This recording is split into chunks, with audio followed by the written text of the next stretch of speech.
Chapter 115. Isn't that Henry Schwartz? Randy asked.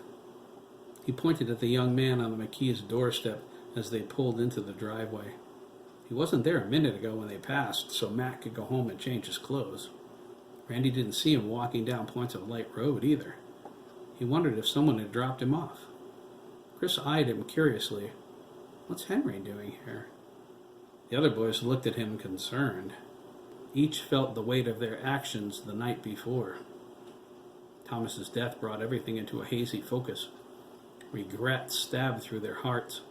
Todd was another of Hiram's victims. It was the farmer they wanted when they went there. They had a burning desire to watch him squirm and make him bleed.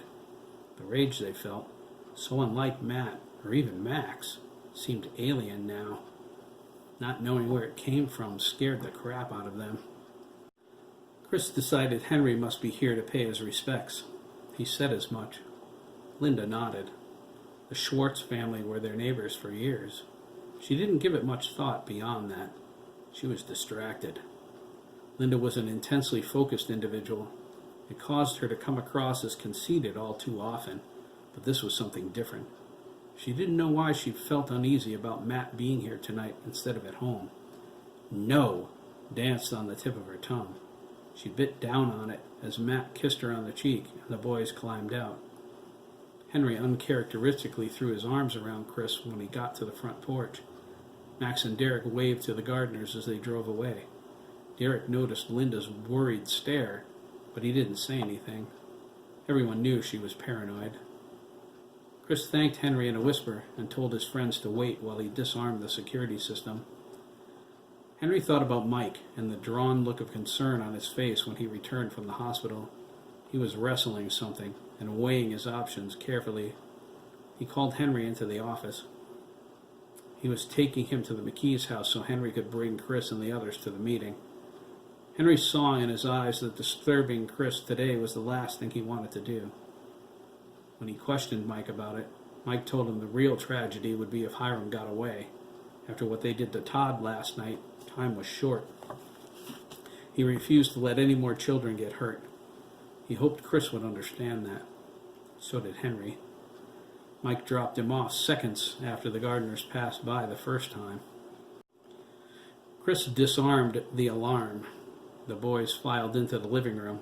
Derek came in last. He went to shut the door, but a pair of small hands stopped it.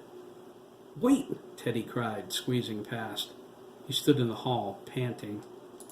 He looked like he ran all the way around Lancaster to get here. "Teddy?" Chris asked, moving in front of the others. "What's going on? What are you doing here?" Teddy panted. "I'm not sure. They're having some kind of meeting at Mike Dougan's house.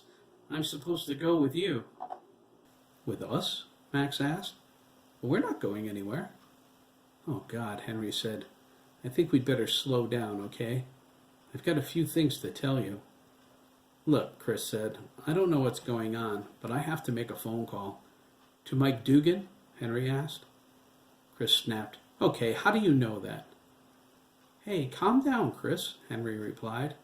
"He's the one who brought me here to tell you about the meeting." Ricardo angrily asked, "What's all this crap about a meeting?" "Mike Dougan," Henry said. "He's gathered together everyone in town who ever worked for Hiram Milliken. He knows about the old man, Chris. He said his brother Jack was one of his earliest victims." "Holy," Sandy exclaimed. "No kidding?" Matt asked. "Yeah, I know," Henry continued. "He's hoping you'll be there. I'm sorry, Chris. He called me in for an interview to take Dan's old job, and he cornered me. He asked all kinds of questions about why I quit working at the farm." Sandy asked, "You didn't tell him about Chris, did you?" "Or about last night with Todd," Ricardo added. "I'm sorry, okay?" Henry cried. "He cornered me. I didn't have a choice." "You stupid," Max began, stepping toward Henry. Chris grabbed him by the arm. "Wait," he said. "It's all right, Max." "Please, guys," Henry choked. "Mike wants to help. You have to believe me.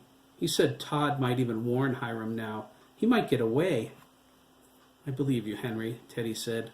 "Mike's my godfather. My dad's going to that meeting, too. Maybe that's why we're all here.